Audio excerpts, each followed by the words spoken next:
All right, hey, wanted to share a couple of thoughts from my study time with my wife last night. We started the book of James, and the thing that really sticks out in the very beginning of the book of James is he says, brethren, count it all joy when you fall into various trials, knowing that the testing of your faith produces patience, and then that patience, works its process to bring us to maturity, to the perfect man, as it says.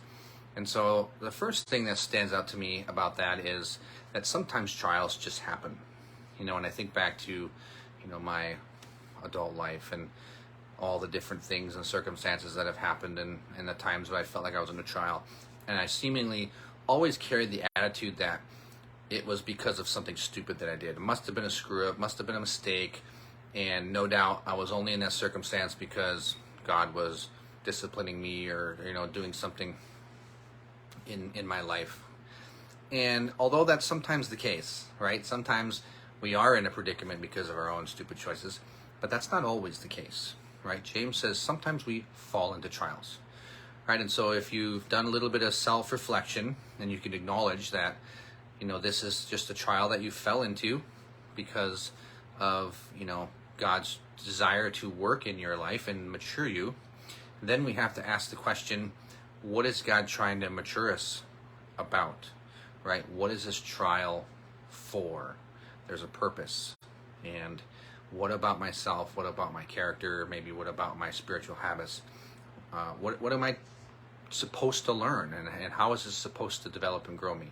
And so if we can take that approach, instead of having the attitude of, Lord, make it stop, get me out of here. Right, because that's a lot of times the attitude that I, find myself in. Is it's like, oh, there's a trial, Lord, make it stop. And I immediately start praying, Lord, make it end.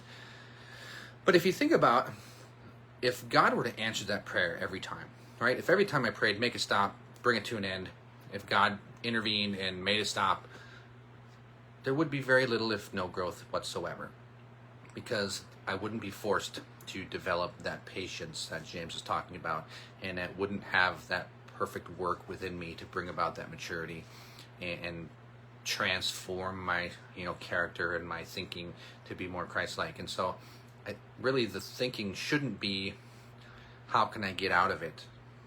It should be, what can I get out of it? Right? And so if you find yourself in a trial, or you find yourself in a situation that seems less than desirable, you might want to ask yourself first, is this the consequence because of a bad choice? But if it's not, then what should I be learning, and how can this develop me? And in what way is God trying to mold me, shape me, mature me? And if we can bring that attitude to the table, right, we're going to have a much different experience in that trial, because it puts us in a learning mindset rather than an avoidance mindset. And that's a totally different experience when it comes to dealing with life and the different things that happen to us. So hopefully this is an encouragement to you if you find yourself dealing with a trial.